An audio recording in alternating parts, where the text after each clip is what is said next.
Hi friends, Matt Byer here with the State Historical Museum of Iowa, and today's Storytime activity is about the book A Weeds of Flower, The Life of George Washington Carver by Aliki.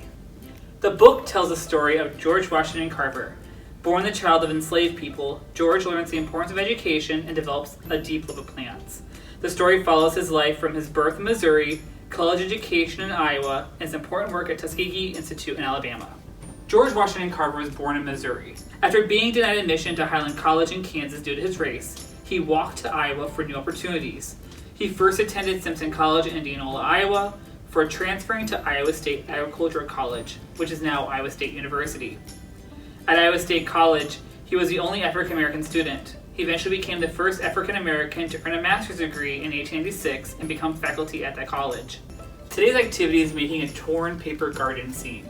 And for that activity, you're going to need the following materials: a paper plate, construction paper, glue, and colored pencils or markers. The first step is to take your paper plate and you're going to color the bottom half or fourth brown, and that's going to represent the soil of the garden.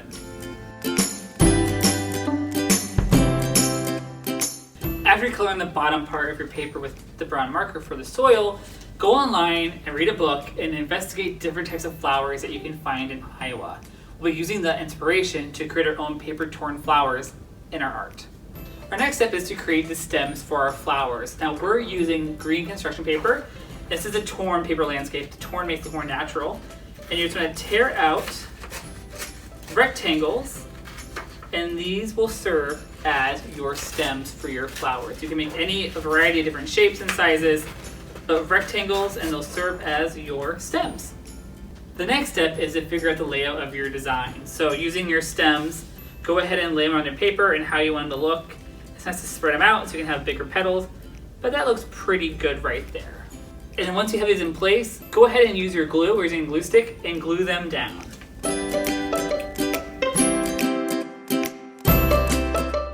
So our next step is to create the flower centers and petals. For the center, we're using this yellow construction paper. You're going to tear out circles. Those are going to stand as the centers. And then petal shapes out of different colors as well. So get those all pulled out of there and torn. And you're going to lay them on the sheet to see what it looks like.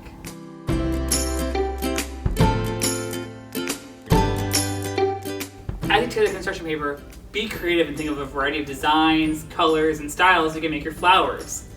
You want your garden to be vibrant just as you are. And then once you have everything on the paper, lay it out and then glue it down using your glue stick. Adults, while your young historian is doing this activity, ask these questions to spark further learning. Young George Washington Carver kept a garden. Do you have a garden? If so, what do you grow? What's your favorite type of flower and why? George Washington Carver is famous for his work with peanuts. What kinds of things can you think of that contain peanuts? As always, I'd love to see your colorful creations, so share photos to museum.education@iowa.gov.